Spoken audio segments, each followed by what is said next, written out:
ډېره زیاته ښکلې وه. دې زنانه به دې هلک ته روزانه کتل. خواجه مشکي رحمت الله علیه په دې باندې مشهور و. ډېره زبردسته واقعه ده، د عبرت نه ډکه. دغه نوجوان به روزانه په دې کوڅه باندې تلو، دغې زنانه به ورته پټ پټ کتل.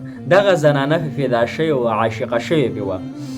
دغه زنانه یو ورځ خپله خدمتګاره یو بوډۍ زنانه یې راوغوښتله چې ته داسې کار وکړه، دې ور کې ودرېږه، او چې کله دا هلک په دې لاره باندې ځي که نه، نو ته یې په بانه باندې رادننه کړه. هغه چې کله هغه بوډۍ ودرېده، دی روان دی په کوڅه کې. هغه بوډۍ ورته اواز کو چې زویه دې خوا راشه، زما یو مدد وکړه. دې کور کې یو مریض دی، ډېر سخت مریض دی، هغه ته دم که. ته ډېر نیک بندی کېدی شي ستا د وجې نه هغه مریض ته الله صحت نصیب. دی وایي چې زه شکمنم شومه، خو ما وی راشه بس یو نیک کار دی، او د بیبي ما باندې ادبار وکړو، بوډۍ ښځه ده، راشه لاړ به شم ورسره څوک پوي دم بېږم. وي چې زه کله کور ته دننه شومه، نو وي دغې زنانه فورا وربند کړو، دروازه یې بنده کړله کلکه په ما پسې. وي چې کله دروازه بنده کړه، وي چې ګورم یو ښکلې زنانه بله د کوټې نه راووتله، او ما ته وایي چې ته 2 کاره وکړه.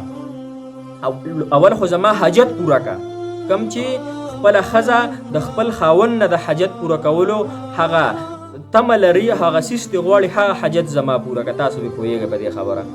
او که دغه نه پوره کړې، په تا باندې زه تهمت لګوم او تا به زه سنسار کړم. بیا ما سوچ کو، ما ورته ډېرې زیاتې بانې وکړې چې نه شمه کولی، او ګناه ده دی کې، او د الله نافرماني ده. هغې وې چې یو خبره دې نه منم، یا زما حاجت پوره کړه، یا په تا تهمت لګوم، سنسارېږې به. نو دې حضرت صاحب ما سوچ وکړو چې دې نه زه اوس په کومه بانه باندې ځان بچ کړم. ما ورته چې ما له لږې اودسمات یې راغلی دی، ما ته لږ بیت الخلا وښیه چې هغې ته لاړ شم. وي هغه زنانه راته بیت الخلا وښوله چې هغه بیت الخلا ته لاړ شه.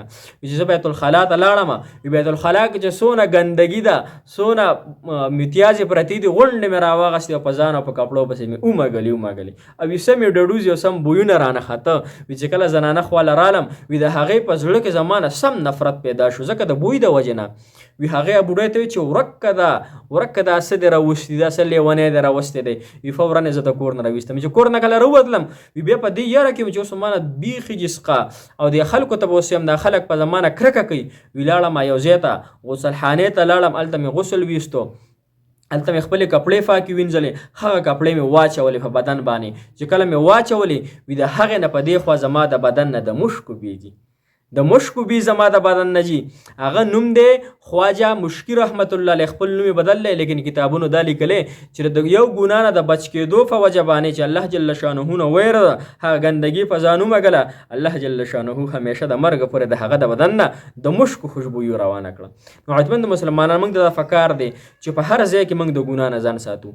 ګوره موږ نن د توبټت مسلمانان یو، ځکه چې موږ ته ګناه نه میلاویږي که نه، موږ ګناه نه کوو. چې کله ګناه میلاو شوه که نه، او بیا تا ته یو ښکلې زنانه وایي چې راشه زما حاجت پوره کړه، نو والله د دې زمانې مسلمانان، د 14مې زمانې مسلمانان فورا بتلي او بس هغه ګناه به یې کړې. عزتمند مسلمان، لیکن موږ به د ګناه نه ځان ساتو. الله جل شانه له ورونې عزتمند مسلمانانو د هرې ګناه د هر فعل نه د الله جل شانه د رضا دپاره ځان ساتو. جزاک الله خیره.